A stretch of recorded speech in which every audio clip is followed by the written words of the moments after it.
Hello, good evening, and welcome to the Functional Solution Podcast and class. My name is Tal. I'm the Educational Director at the American Academy of Functional Health. And with me, we have Dr. Esha. Hi everybody. It's nice to be with you all tonight. And if you are interested in learning about the root causes of chronic conditions and integrative solutions to help your patients and get better clinical outcome, you are in the right place. So every week, me and Dr. Esha coming together and essentially focus on one specific condition to expand your clinical knowledge. So, Dr. Esha, I hope you had been having a good week. Probably warm week. It's actually really cool here now. So I'm so happy. It's like low 80s, high 70s. So it's been beautiful. Oh, that's nice. That's nice. Yes. Yeah, it's been I would say on a harder side here in Oregon and the Northwest. So Really? yeah, we've been getting a hot summer, which is Wow. not very typical. But I'll take it. I'll take the sun as much as I can Yes. get here. I love that. Yes, same. It's so hard to get outside just working indoors. And so it's nice to be able to get outside and it's not too hot. So hopefully you guys can soak up a lot of sun while it's there. Yes. I try to get my daily walk either in the evenings where it's still sunny. It's sun here until like 8:30 p.m. So I try to Nice. get my little walk out with my daughter and my wife. So it's it's nice. Get some air, That's get some really nice. sunshine.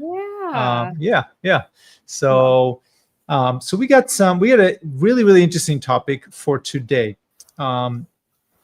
And that is attention disorders. And mostly, we're going to talk about ADHD in the functional and integrative approach. And there are probably a few reasons why we picked this topic, right? There's a lot of different topics we can talk about. But one of the reasons why I would say we chose this topic is because there are so many children who struggle with attention disorders. So just to give you kind of like a general sense of how many children struggle with this, the CDC reported in 2024 that the prevalence of diagnosed attention deficit or hyperactivity disorder was about 1 in 10 children aged 5 to 17. So in boys, it's about 15%, while in girls, the average of prevalence is about 8%, right? So it's very common. If you think about it, 1 out of 10 children has a diagnosis of ADHD. And I'm also wondering, we always have to think about how many children are struggling but do not have a diagnosis of ADHD, right? I mean, we always think about, especially when we see patients that are in families that are uninsured, or they maybe they're just thinking that their kids are just hyperactive, Yep. Mm-hmm. right? So they don't go to a psychologist and get an official diagnosis. Right. The second, and this is also something interesting I wanted to share, is that children ages 12 to 17 are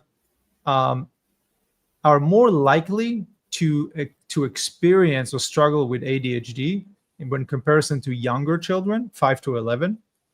And then another interesting concept or factor that the CDC reported was that children with public or private health insurance were significantly more likely to have ADHD in comparison to children without insurance. Now, obviously, that could be because children with families without insurance don't go less to doctors and get less diagnosis, right? But that's just interesting to mention.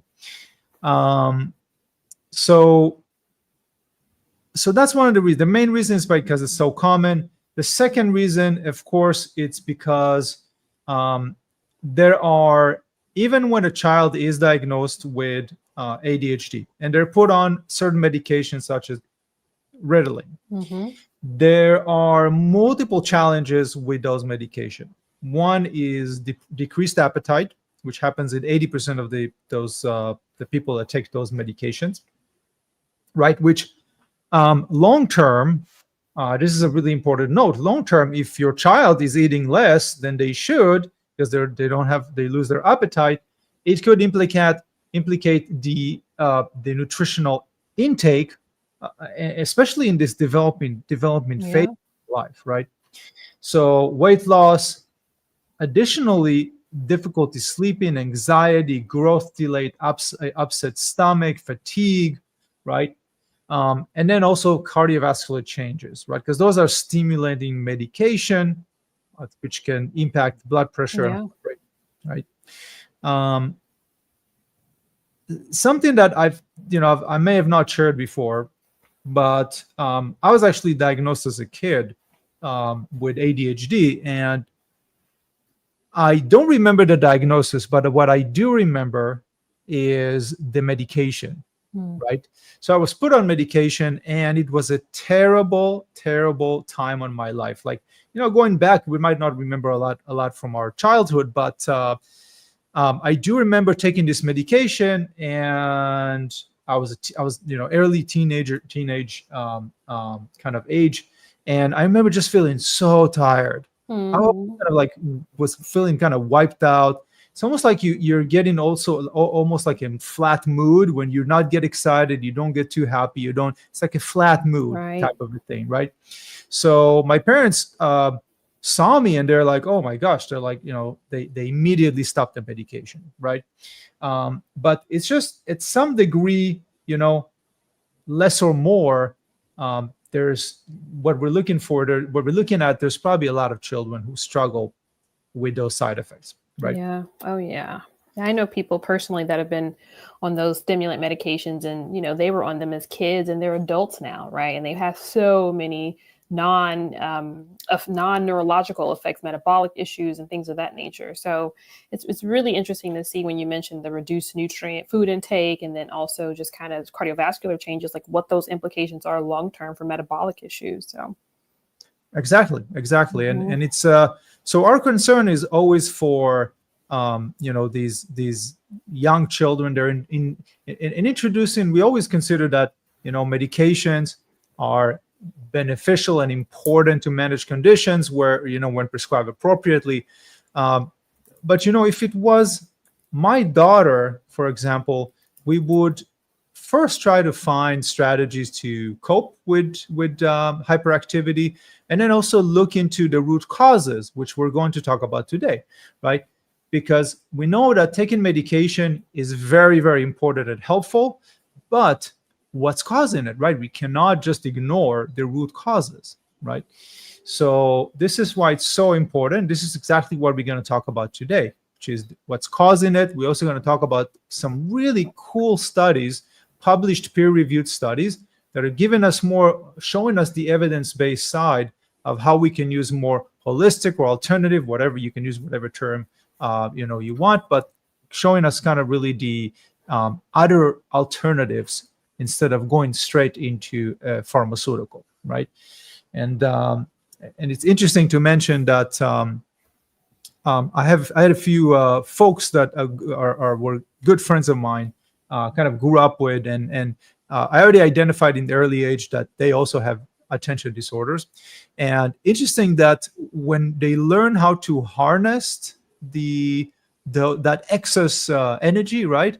They or sometimes it wasn't even excess energy. It wasn't like that I was bouncing off the walls, right? I was actually feeling more tired most of the time, but it was more of that inability to stay focused, right, Mhm. on certain tasks. Interestingly, one of them became a CEO of a company. The other one became, very successful in, real estate. The other one. So it's really all about like helping your child or person to navigate and learn strategies that they can Right. utilize, right? My solution, of course, was I had to clean up my diet, right? I had to make some compromises, right? So as much as I Mhm. like lots of cheese and sweet things, and there's things that we all like, right? I had to learn how to support my body. I had to learn what are the specific nutrients that my body requires, right? And what are the herbs or supplements that could help me to achieve a better state of function. Nice. Right? And that's how really I was able to kind of continue throughout the, continue my education and actually, help other patients, right? Once I was able to help myself. So yeah, so that's what I'm excited about today. I'm hoping that every person that is here right now and listening to us and watching and looking at this interesting studies we're going to share and these treatment strategies could provide at least one or two recommendations to the patients that they see to help other people's lives, right? So this is where we know that ADHD is a neurodevelopmental disorder that's typically first diagnosed in childhood or early adulthood, and it could persist, right? So this is something that could persist, and we already mentioned that boys, it's much more common in boys than in girls. And this is a quick illustration that I wanted to share with you from the Journal of Nature Scientific Reports. It was published in 2021. And it kind of shows you the percentage of children diagnosed with ADHD. And in the blue, we can see the percentage of children with ADHD taking ADHD medication, right? So you can see here that there are certain states in which there is a significantly higher prevalence of diagnosis, and those patients are taking medication. So that's interesting to see some of this correlation. We always ask ourselves, does certain temperature, weather could impact that? Can certain adherence to foods in certain area? We're definitely going to talk about foods. Dr. Esha, had some really good success with nutritional changes for patients with all sorts of chronic conditions. So she's going to share. We're going to talk about that as well. What some of the cultural or regional cultural influences, right? Some report that we look at is environmental factors that could be more prevalent in some areas than others that could impact essentially anything that could impact our neurological function can trigger some of those symptoms, right? So it's a big topic, Dr. Esha. That's why I'm very excited to dive into it in much more detail. Oh, yeah. So let's talk a little bit about dietary impact, food additives, and processed foods, all the things.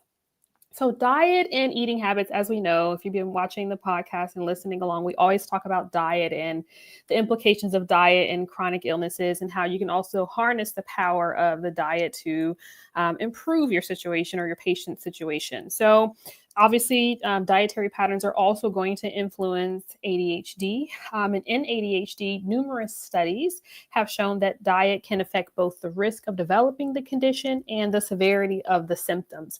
So we're going to talk about a few studies. In one systematic review and meta-analysis published in 2024, so last year, in the journal European Child and Adolescent Psychiatry, they were looking at 9 observational studies that included about 58,000 children and adolescents. In this study, it was found that junk food consumption was associated with a 24% higher risk of ADHD symptoms, particularly sweetened beverages, soft drinks, and sweets or candies were associated with this risk.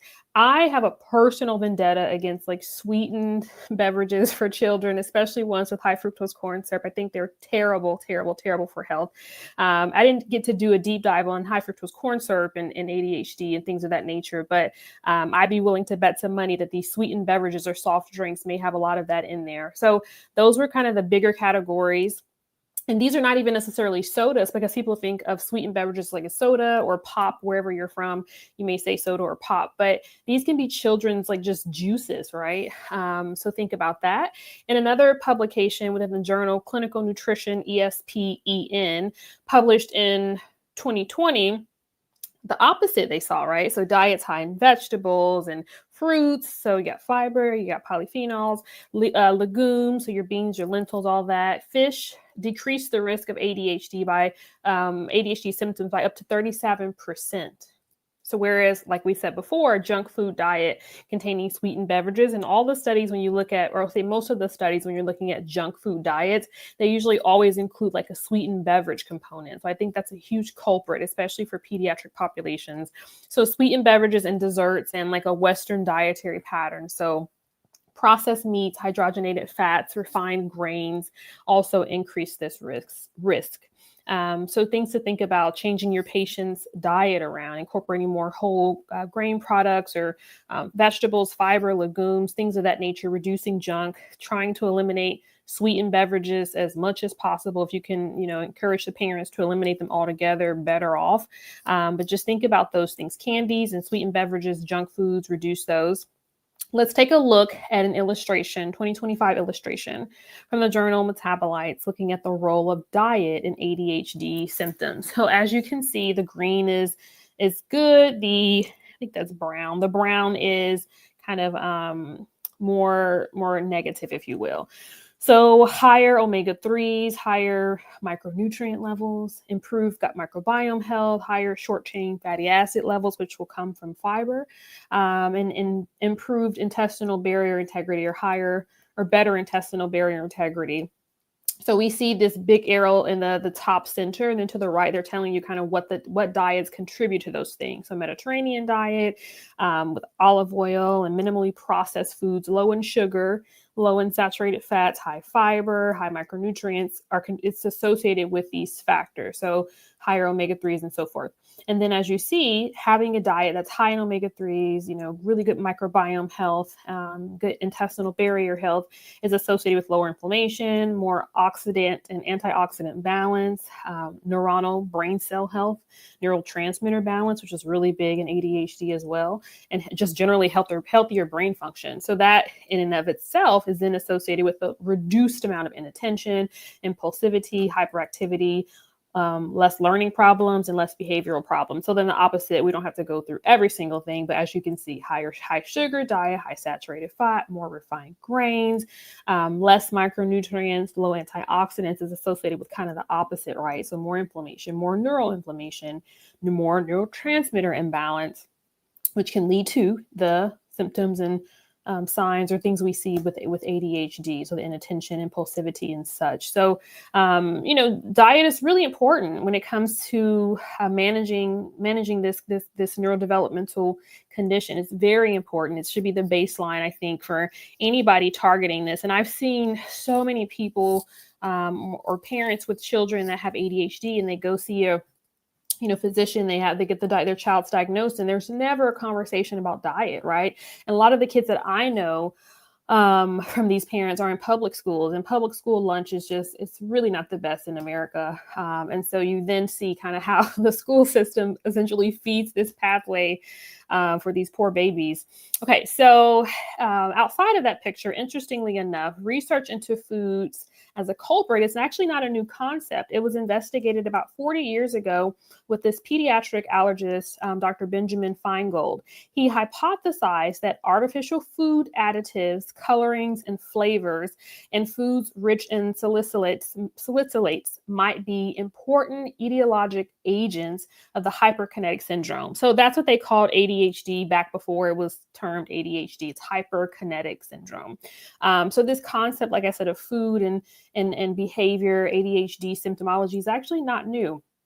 In one study, a systematic review of meta-analyses of double-blind placebo-controlled trials evaluating the efficacy of diet interventions on the behavior of children with ADHD, they found that when they eliminated the artificial food coloring, this had a positive effect on the symptoms in children with ADHD. And then they did a few foods diet. So basically like an elimination diet where they just feed the kids a few foods. And those foods were things like lamb, chicken, potatoes, rice, banana, basically foods that they kind of thought would be have the less likely adverse response, if you will. So this also had medium to large effects on reducing ADHD symptoms in children. Again, pointing back to less processed things, less junk in the diet as something that can significantly improve symptomology. In another study, it was found that artificial food coloring may impact the symptom severity in ADHD. And so there's kind of all these theories out there about what that mechanism is, and it's theorized that the artificial food coloring may actually contribute to nutritional deficiencies or allergic reactions, or even altering the neurotransmitter levels. And then other studies also find that there is some association with artificial food colorings, and then also like artificial flavors. I think another study I saw came across around increasing hyperactivity. So we can provide all the citations for those studies if you guys are interested. There's 3 different ones I just mentioned. We're going to pop into a quiz as our next step. Okay, so which dietary pattern was associated with increased ADHD odds in the clinical nutrition ESPEN study? A, plant-based diet. B, Mediterranean style diet. C, Western diet. Or D, traditional Asian diet. Give you a few seconds. All right, so the answer is, of course, C, the Western diet, which is also referred to as the standard American diet, which is also referred to appropriately as the SAD diet. So that's the answer. You know, if you're interested in learning more about gut-brain axis, along with kind of functional integrative ways to support your patient's neurological health, of course, log into your advanced and clinical functional medicine platform. You can also book a coaching call with us to review a case and kind of help you offer functional medicine right away. So this is, of course, a part of your program and does not cost you extra, but just diet. Remember, that should be the baseline when you're starting with patients who have ADHD. We can't hear you, Dr. Tall. I'm so glad that you focused, Dr. Esha, on nutrition first, because I know that so many practitioners skip that, right, and go straight into like, here's your diagnosis, here's your matching prescription. And again, as we mentioned, while that is important and beneficial, you know, most primary care practitioners do not have sufficient training in clinical nutrition, right? And at least not anything that goes beyond the nutrition 101, right? Right. Eat enough protein, eat enough carbs, or and it's very general nutrition. And we also, in so many cases, so when I first started, like let's say 24 years ago, I would refer out to a dietitian. And I would notice that, and of course, some of these practices already have been changing over the years as people we start to have a better understanding of what's going on there with how diet really promotes these chronic diseases. But I remember patients coming back, and the dietitians would recommend their kids to have morning cereals because it's fortified with all the vitamins and B12 and all that stuff, right? And it's still happening in some places because a lot of the mainstream nutrition approach is also still focused on, you got to get enough calories, you got to get enough protein, you got to have enough carbs. Now, obviously, that's a fundamental, but we want to talk more about the quality of the food that you're eating rather than the quantity of the food that you're eating, right? That's right. Yeah, oh, sorry, go ahead. Yeah, go ahead. I was just gonna say, I volunteer sometimes at this local middle school, and it's just so jarring to me to see what the diet is every day, right? And then they have vending machines, right, with the chips that have the dyes and all the things and the sodas, and the children can eat lunch. They can also buy whatever they want from the vending machine or not eat the lunch. So yeah, I think just, think about also when we're talking to our patients or our parents, what these children are exposed to at school, right? And then they can't really focus in school. Exactly. Yeah. And it's interesting that you mentioned the dyes, right? So there's one in particular I've been reading about, and this is the red 40. Yep. And it's very common, red 40. There's other names to it, like E129 or Allure red, right?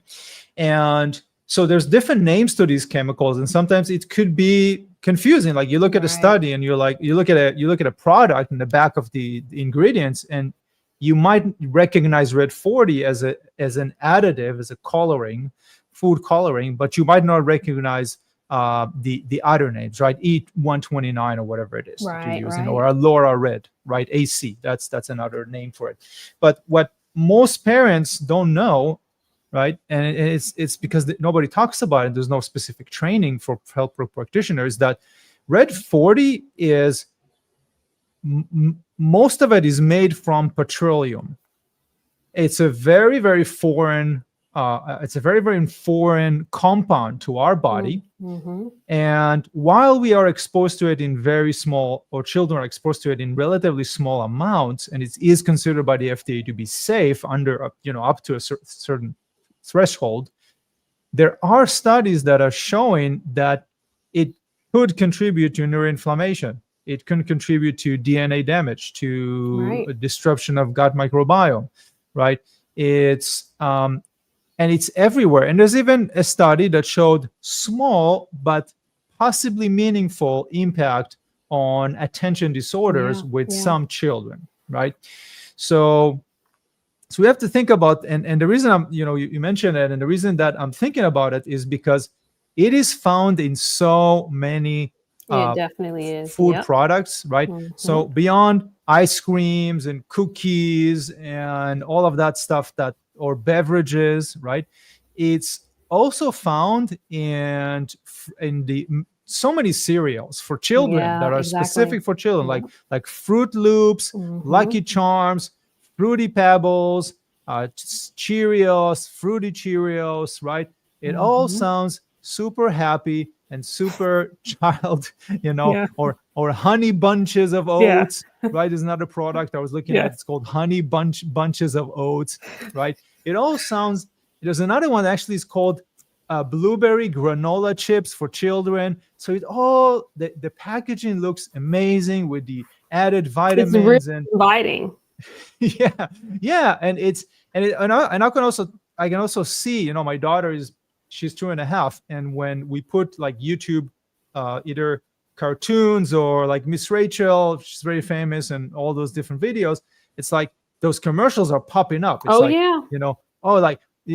Fruity Loops and this, and ask for this for that, and get your this, and I'm like, well, but should we feel that to our children, right? I mean, what is the impact of having your child eat that stuff every day? Exactly. And I grew up in a really granola house. My mom, we got to have one sweet treat a week, and that'd be on the weekends. But when I go visit my aunt, they had all the toxic stuff. So I get to eat ramen noodles at their place, or I get to have Fruit Loops. When you said that, I thought, oh, remember my Fruit Loop memory. So, but yeah, and my cousins were eating it every day. And like, I don't know about their behavior, but a lot of people just eat cereal every day. It's like normal breakfast. Yeah, exactly. And it was same, in my house, we used to have a lot of that stuff as well. And I don't know if that was probably one of the contributing factor in my challenge.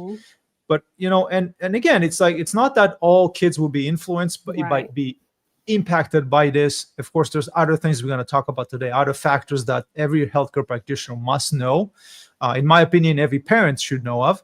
But there's, we don't know who's going to be impacted by it, who's not. That's true. Also, there is a compounding effect, right? So if somebody's eating it all day, or somebody's maybe exposed to this and a little bit of that, and a little bit of this, and a little bit of other factors, now there's like a compounding effect on, an inflammation, neuroinflammation. So, the reason why we're so passionate about being here and talking to healthcare practitioners is because, exposing children to those triggers is just putting them at a disadvantage so early in their lives. Right. So this is why it's so important for us to be here. So, that's why I really appreciate that you started with talking about nutrition as a foundation, and we do we talk a lot about nutrition, right, in our functional medicine program, in coaching. It's such an important thing. So with that being said, let's go into the second environmental factor that we'll call it a hidden factor because it's not talked about much, but it is there and it is impacting so many of our younger patients. So this is heavy metals and attention disorder. So there are so many research, so many studies that have been published in the last 2 or 3 decades already suggesting that exposure to heavy metals such as lead, mercury, cadmium can disrupt the development of the brain. Not only does, but it can also contribute to neuroinflammation, imbalance in the neurotransmitters, which again, if you cause imbalance in neurotransmitters, you are increasing the risk of developing mood disorders, attention disorders, and of course, overall cognitive function. So those, I refer to them as the hidden factors because you're not going to be able to see them, right? They're found, those heavy metals are leaking into your water, drinking water from old pipes. Industrial pollution. So if we live in a major city, we're exposed to them all the time through the air, right? With some patients, their detox pathways or capacity might be lower than others, right? Might be challenged. So they might not eliminate it properly as everybody else. So let's take a look at an interesting illustration.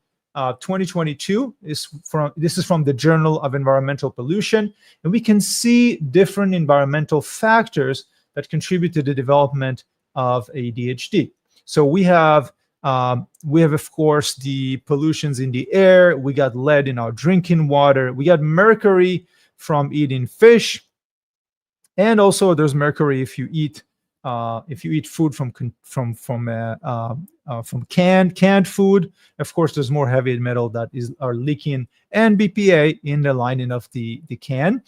And it's a really interesting systemic review, meta-analysis, over 134,000 participants, and found that children exposed to higher level of lead and heavy metals pollution are at a greater risk of developing ADHD than those with lower exposure.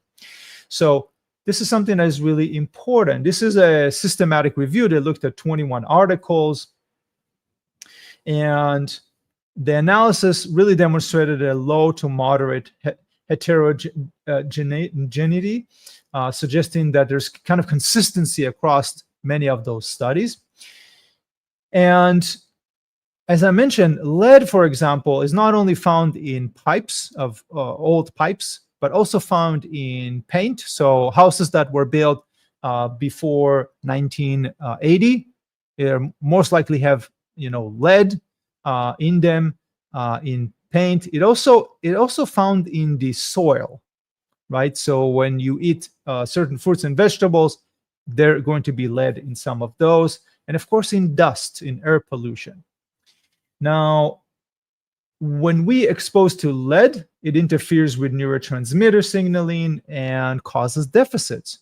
Now, lead is very interesting. We often mention lead as an example because the half-life of lead is between 30 to 40 years, right, in our bones. And lead can also accumulate in our brain. Lead can accumulate in internal organs.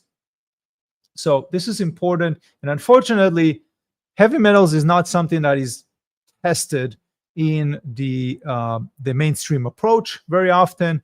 And even if it's tested in the blood. So our approach is, and this is sort of like a pro tip for you, is another way of another method of measuring heavy metals is through hair analysis. Now you can there's more advanced strategies or techniques like provoked urine analysis or provoked blood analysis, but typically, if it's not provoked, we would consider hair analysis because you're measuring intracellularly and you're also measuring over a period of time. So the lab will take a few hairs from the back of the head, right? So the patient trims a few hairs from the back of the head and not pull, but trim. And then they're looking at about 1/2 inch to 1 inch and do an analysis of the amounts of those heavy metals. And it is more appropriate for some, in some situation, less appropriate in other situations, but it is a very affordable. It runs anywhere between $60 to $100 to do that test. And it gives you an overview on a variety of heavy metals that, could be potentially higher with patients that have struggled with ADHD. So let's take a look at let's do a little quiz to see which children are exposed to higher levels of heavy metals had what level of increased ADHD risk compared to those with lower exposure. So no increase, slight increase, more than double the risk, or triple the risk. So it's just a little fun little quiz. What do you think was the association between exposure to heavy metals and the increase of risk with ADHD? Again, option number A is no increase, B is slight increase, C more than double, and D triple the risk. So the right answer is C, more than double the risk. So just as a general note, based on those statistics that we've looked at in those studies, if your pediatric patient has higher exposure to heavy metals, they might have more than double the risk of developing ADHD. This is why it's so important for you to learn functional medicine, advance your clinical skills, and be able to provide solutions to your patients that other practitioners would not be able to. And as Dr. Esha mentioned, there are probably 3 really important classes that I would highly recommend. The first one is the environmental toxicants. There is a specific modules on the different groups, from flame retardants, endocrine disruptors, heavy metals. There's different groups, and what do they do physiologically in the body, right? How do we identify them? What are the specific labs and biomarkers that we want to look at, right? And then the second module is understanding how to evaluate your patient's detox and elimination processes properly, how to influence or support those within phase 1, 2, or 3, right, is very, very important. So there's a module on that. And then there's a specific module in the advanced classes on the gut-brain axis. So if you're seeing patients with ADHD, with mood disorders, anxiety and depression, cognitive disorders, or neurodegenerative like Alzheimer's, dementia, it is very, very, very important. I can't emphasize that enough, to understand also the gut-brain axis, because this is one of the major player in the health of our brain, right? And there's more and more studies that support that. So, Dr. Esha, this really kind of transitioned us beautifully to talk more about the gut-brain axis. Yes, I'm really excited to talk about the gut-brain axis. And I wanted to mention, when the Flint crisis happened and all those children were exposed to lead, they found a higher amount of neurodevelopmental issues, right? And they had high exposures, but even with low levels, they see that. So it's really something to think about. And you can easily, like you said, test for that in a hair test, which is really cool, because a hair test is usually a window into the last 3 to 6 months. You can get kind of a picture of what's been going on and try to tease out where it's coming from. But yeah, I really love that you mentioned the hair test and the lead component. It's so important for evaluating these children. Okay, so gut health and the attention disorder, ADHD picture. So the gut microbiome, which I love talking about, plays a central role in so many functions in the body. So the gut can produce neurotransmitters, dopamine, serotonin. It regulates immune function. Most of our immune function or immune system is housed in our gut tissue, our GALT, our gut-associated lymphoid tissue. It can modulate inflammation, all of which are pathways implicated in ADHD. So dysbiosis, or an imbalance in the gut, has been linked to altered short-chain fatty acids, which are those really important anti-inflammatory molecules in the gut. Increased gut permeability, right? So dysbiosis is associated with that. And then also immune activation that may impact brain signaling and behavior. So research also suggests that food sensitivities, nutrient malabsorption, inflammatory metabolites originating in the gut can exacerbate attention and hyperactivity symptoms. So a systematic review examining the gut microbiome in ADHD patients found really notable alterations, including reduced Faecalibacterium and inconsistent bifidobacterium levels.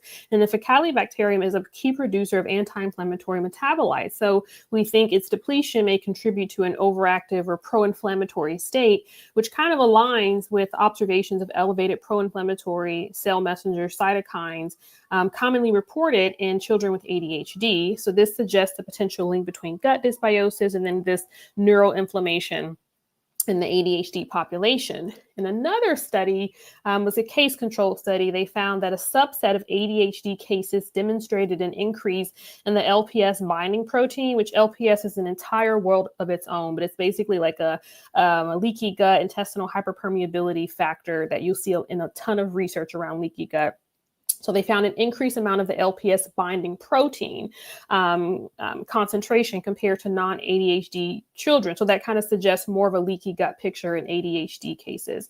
This was also positively correlated with interleukin 8, interleukin 12, and interleukin 13, which are pro-inflammatory cell messengers, cell messaging signaling compounds or cytokines. So this LPS, lipopolysaccharide binding protein, and these pro-inflammatory cytokines just kind of reveal that there is a disruption happening in the intestinal barrier and the immune system in some children with ADHD. So let's take a look at an image from a 2024 journal, Neuropsychopharmacology Report, demonstrating the impacts of probiotics on ADHD. So at the very left, you see kind of different strains of probiotics. You see Lactobacillus rhamnosus, Bifidobacterium infantis, Lactobacillus acidophilus, Limicil, Lactobacillus reuteri, and then Plantarum, which also you find in a lot of common probiotic formulations, those strains. So these probiotics have been shown to increase short-chain fatty acid levels, reduce markers of intestinal and vascular inflammation, with positive effects on the serum, high sensitivity CRP, and then the plasma total antioxidant concentration levels. This kind of is associated with reduction in the risk of neuropsychiatric disorder, improvement in emotional regulation in adults with ADHD, reducing the risk for inattention, hyperactivity, and conduct problems, increased body weights and BMIs of ADHD children, which we remember when Dr. Tall mentioned, like lower body weights, less nutrition getting in, reduced appetite kind of picture. And then also avoidance of the known side effects of ADHD medications with probiotics sometimes. So outside of that snippet, so specifically Lactobacillus rhamnosus versus placebo for 3 months was shown to improve emotional, physical, social, and academic functioning, and then also improve the health-related quality of life in patients with ADHD.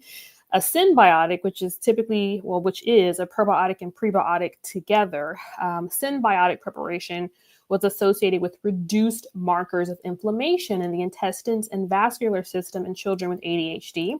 And then an 8-week study, 2 months of probiotic intervention in children with ADHD had positive effects on the rating scale of ADHD, high sensitivity CRP, the Hamilton Anxiety Scale, which is the index for rating anxiety, and then also total antioxidant capacity.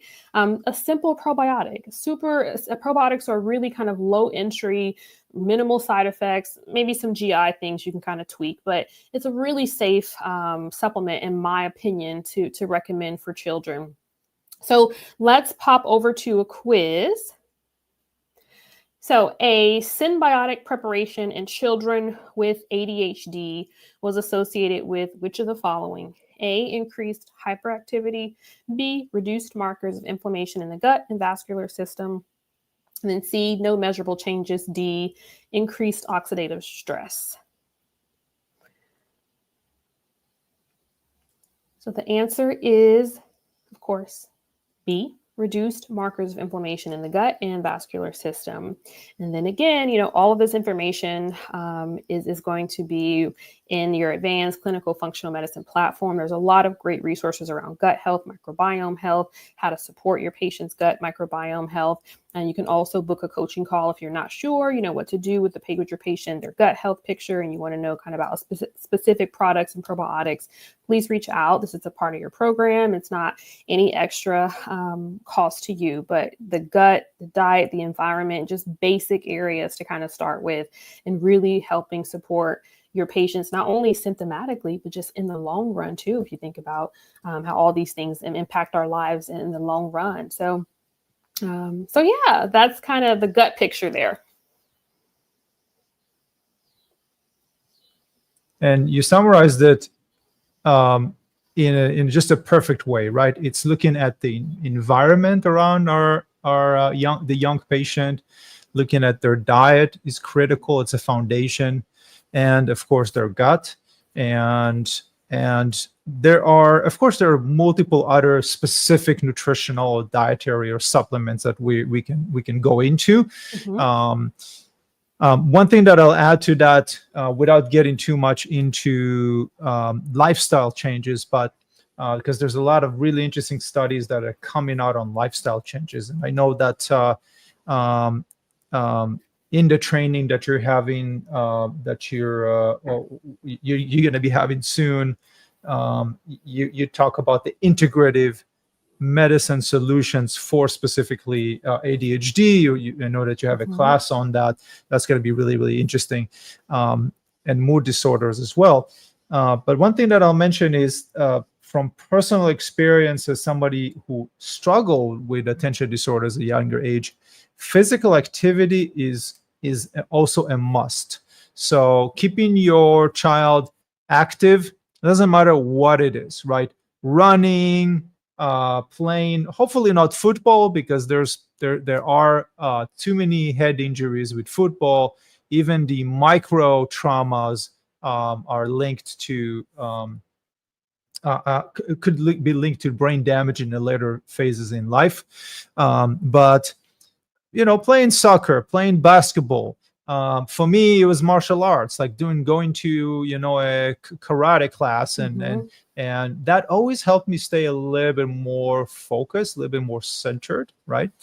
And then, of course, we're going to talk about the supplement more specific. So you already have something as a provider. You already have something you can consider when appropriate for your patient. So there are a few supplements. Now, there's a lot out there with different health claims, but we always stay focused and discuss the evidence-based strategies. So there are two strategies that we wanted to mention. I'll mention the first one, which is ginkgo biloba. So ginkgo biloba is traditionally have been used for hundreds of years. Ginkgo biloba is known to support healthier microcirculation, and it's also, there are some really interesting studies on cognitive function in older patients as well. But here, because we're focusing on ADHD with children, there is a randomized double-blind clinical trial with 50 children aged 6 to 14 diagnosed with ADHD. And we're going to show the citation here for the study so you can get more information. You can read more about it if you want it. And essentially what they did is they gave the treatment group received ginkgo biloba 80 to 120 milligrams per day, depending on their body weight. The other group received the medication methylphenidate, 20 to 30 milligrams per day, depending on the body weight. And ADHD symptoms were evaluated, right, with the parent and the teacher on a rating scale, right? And then they measured at 3 weeks and 3 weeks into it. Now, both treatment improved ADHD symptoms, but the prescription medication was more effective based on the parent and the teacher evaluation, right? Now, ginkgo biloba, interesting group, exhibited a positive effect that was less pronounced than the medication methylphenidate. but it also had less side effects, right? So where this could be beneficial. And I marked the citation in yellow, so we're going to post it. Right now, so you can see it again. But this could be beneficial, for example, for a patient with mild ADHD, while you utilize other strategies, right? Like physical activity, daily physical activity, right? Making sure that they have sleep hygiene properly, right?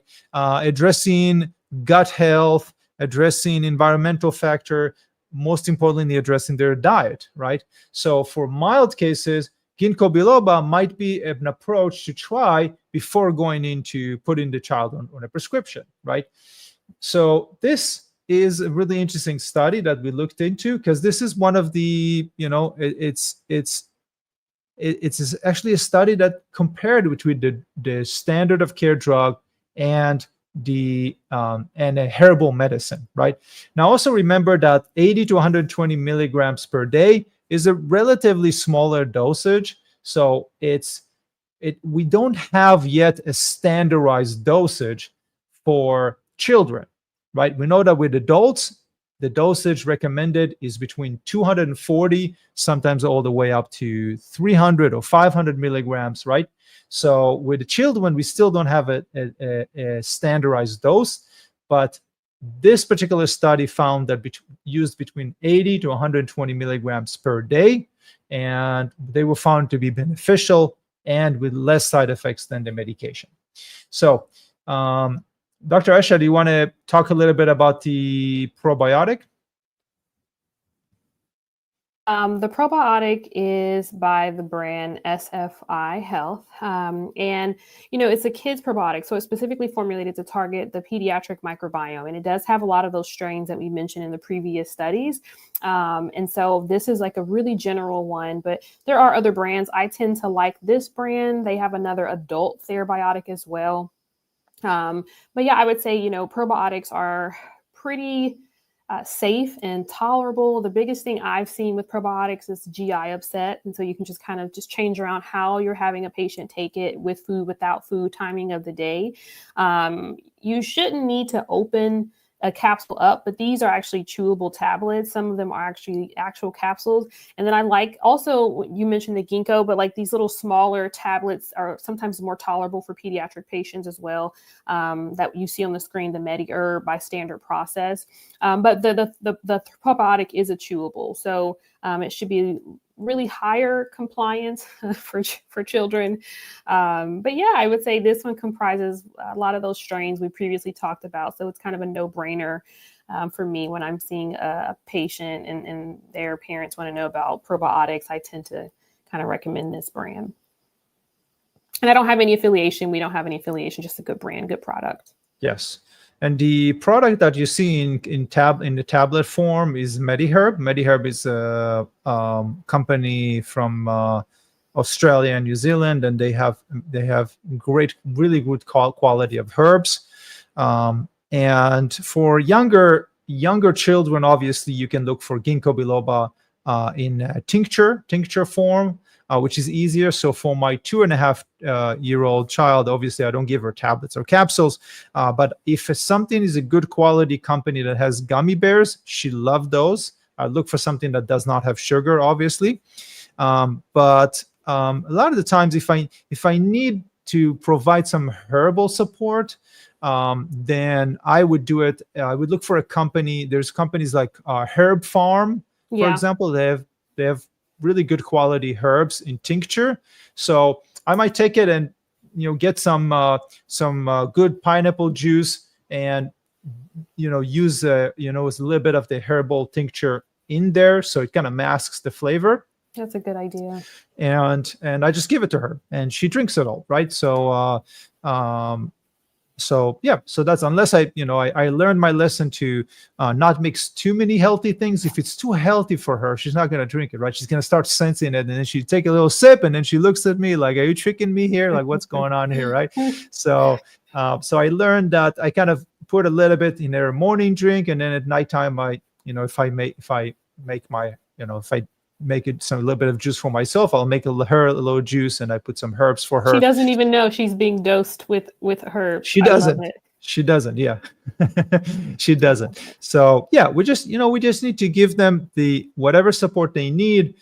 Make sure that in the advanced functional medicine program, there is a class specifically on children. So there's a really cool elective class on functional medicine for pediatrics. It's really cool. It was created by 3 physicians who specialize. So there's a class on specifically the gut health for pediatrics from a board certified pediatrician who also been doing functional medicine for the last 20 years.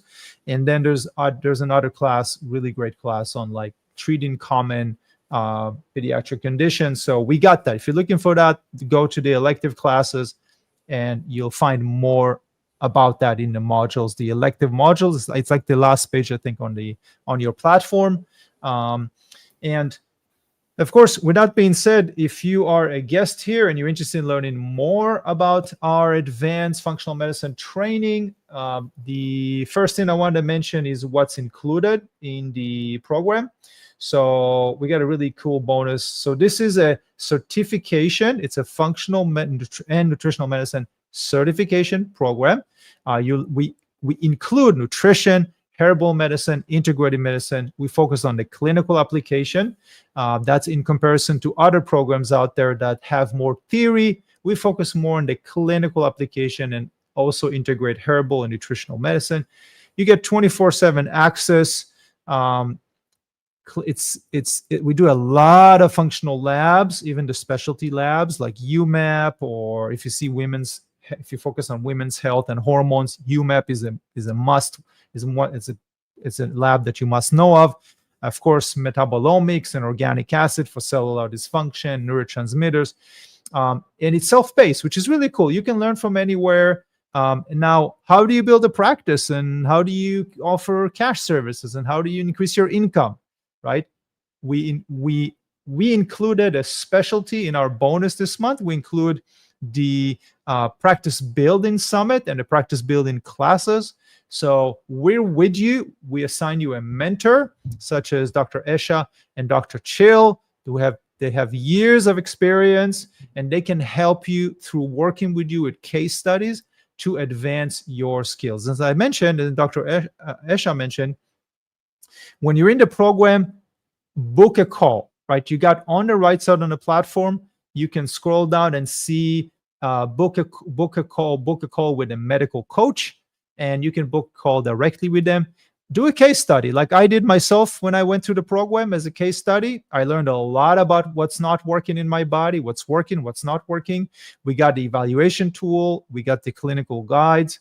I used my father as a case study. Then I started using it on real patients. So it's an amazing way to learn and also grow your practice. I mean, when we survey graduates, they're charging between $200 to $800 per appointment, right? So we are here to support you, help you to grow not just your clinical skills, but also increase your income if you choose to, and open up your private practice, or just offer private consultations on the side, right? You can do that to help patients and do something you're passionate about. So I want to thank. This was a big topic, and we can probably spend talk about this for another 3 or 4 hours. We could. There's so much literature, so many things to talk about. Exactly. And that's why I'm so excited about your class also, Dr. Esha, the integrative medicine class, which is coming out soon as well. And that's why I'm so excited about it, because I know how much this is needed. Yeah, agreed. I'm excited about that as well. So I want to thank all of you for being here. I want to thank Dr. Esha for putting this together, for sharing her years of experience. Thank you. Totally, of course. And I also want to thank our media team and Jacob for allowing us to be here with you wherever you are. And just a quick announcement. I am doing a special training. We're doing a special training on how to integrate functional medicine into primary care. We're going to talk a little bit about a little bit of important consideration for scope of practice.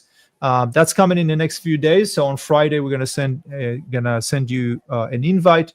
It's about an hour class, and it's really important to know, how do I offer functional medicine in my state and beyond my state? What else can I do? Can I do group sessions? Can I do self-care classes for patients? Like, how else can I serve my community and increase my revenue, right? So we're going to do a special class on that very soon. And of course, I want to thank all of you for being here, for advancing your skills, investing time and effort into becoming a health expert and a guiding light for your patients. So thank you again for being here. Thank you, everyone. Have a wonderful evening and take care. We'll see you in the next class.